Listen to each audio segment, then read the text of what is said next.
കൃത്യനിർവഹണത്തിനിടെ പരിക്കേറ്റ പോലീസുകാരന് വീടൊരുക്കി സഹപ്രവർത്തകർ. കോഴിക്കോട് വടകര മണിയൂരിലെ കൂത്തപ്പള്ളി താഴക്കുനി അനുരൂപിനാണ് സഹപ്രവർത്തകർ ചേർന്ന് മനോഹരമായ വീട് നിർമ്മിച്ചു നൽകിയത്. വീട്ടുപരിസരത്ത് നടന്ന ചടങ്ങിൽ സ്പീക്കർ എൻ ഷംസീർ വീടിന്റെ താക്കോൽ കൈമാറി.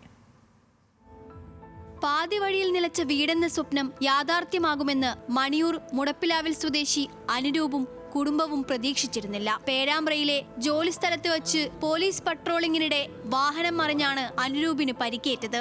അന്ന് വീടിന്റെ നിർമ്മാണം പ്രാരംഭഘട്ടത്തിലായിരുന്നു. അനുരൂപ് ചികിത്സയിലായതോടെ പോലീസിലെ സഹപ്രവർത്തകർ ദൗത്യമേറ്റെടുത്തു. പോലീസ് അസോസിയേഷനിൽ നിന്ന് സമാഹരിച്ച 20 ലക്ഷത്തോളം രൂപ ഉപയോഗിച്ച് നിർമ്മാണം പൂർത്തിയാക്കി. പെട്രോളിങ്ങിന് ഡ്യൂട്ടിക്കിടെയാണ് അപകടം സംഭവിച്ചത്. സ്പൈനൽ കോഡിന് ഗുരുതര പറ്റി ചികിത്സയിലായിരുന്നു. അത് എൻ്റെ ചികിത്സക്കുള്ള മുഴുവൻ ചെലവും കേരള പോലീസ് ഡിപ്പാർട്ട്മെൻറ്റ് അസോസിയേഷൻ നേതൃത്വത്തിൽ വഹിച്ചിട്ടുണ്ട്. അതുപോലെ തന്നെ എൻ്റെ സ്വപ്നമായ പാതി നിലച്ചു പോയ എൻ്റെ വീടിൻ്റെ മുഴുവൻ പണിയും പോലീസ് അസോസിയേഷനും കേരള പോലീസ് കുടുംബത്തിലെ ഓരോ അംഗങ്ങളും കൂടി നിർവഹിച്ചിട്ടുണ്ട്. നേരത്തെ എടുത്ത ഭവന വായ്പ പോലീസ് ഹൗസിംഗ് സഹകരണ സംഘം എഴുതി തള്ളിയതും ആശ്വാസമായി. എറണാകുളം ഹൗസിംഗ് സംഘത്തിന് 23 ലക്ഷം രൂപയാണ് ഇദ്ദേഹം വീടിൻ്റെ നിർമ്മാണത്തിനായിട്ട് ലോൺ എടുത്തത്. കഴിഞ്ഞ ദിവസം സംഘത്തിൻ്റെ ബോർഡ് ഏറ്റവും മാതൃകാപരമായ മറ്റൊരു തീരുമാനം കൂടി എടുത്തു.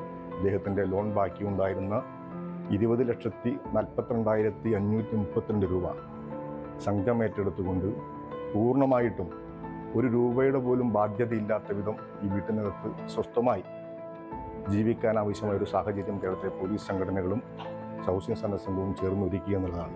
ഡ്യൂട്ടിയുടെ ഭാഗമായിട്ട് പരിക്കേറ്റ് ചികിത്സയിൽ കഴിയുന്ന എത്ര കാലം ചികിത്സയിൽ കഴിയുന്നുവോ ആ മുഴുവൻ കാലവും പൂർണ്ണ ശമ്പളം ലഭിക്കുന്ന രീതിയിലേക്ക് KSR ഭേദഗതി വരെ കഴിഞ്ഞ വർഷത്തിൽ ലഭിച്ചു എന്നുള്ള ഏറ്റവും ആത്മവിശ്വാസം നൽകുന്ന ഒരു സാഹചര്യത്തിലേക്ക് പോലീസ് സമൂഹം എത്തി നിൽക്കുന്നു എന്ന് കൂടി സൂചിപ്പിക്കാൻ വേണ്ടി ഘട്ടം ഉപയോഗിക്കുകയാണ്. വീടിന്റെ പരിസരത്ത് നടന്ന ചടങ്ങിൽ നിയമസഭാ സ്പീക്കർ AN ഷംസീർ താക്കോൽ കൈമാറി. ഭാര്യയും 2 മക്കളും അടങ്ങുന്ന അനുരൂപിനും കുടുംബത്തിനും ഇനി സ്വന്തം വീട്ടിൽ അന്തിയുറങ്ങാം. ന്യൂസ് മലയാളം, കോഴിക്കോട്.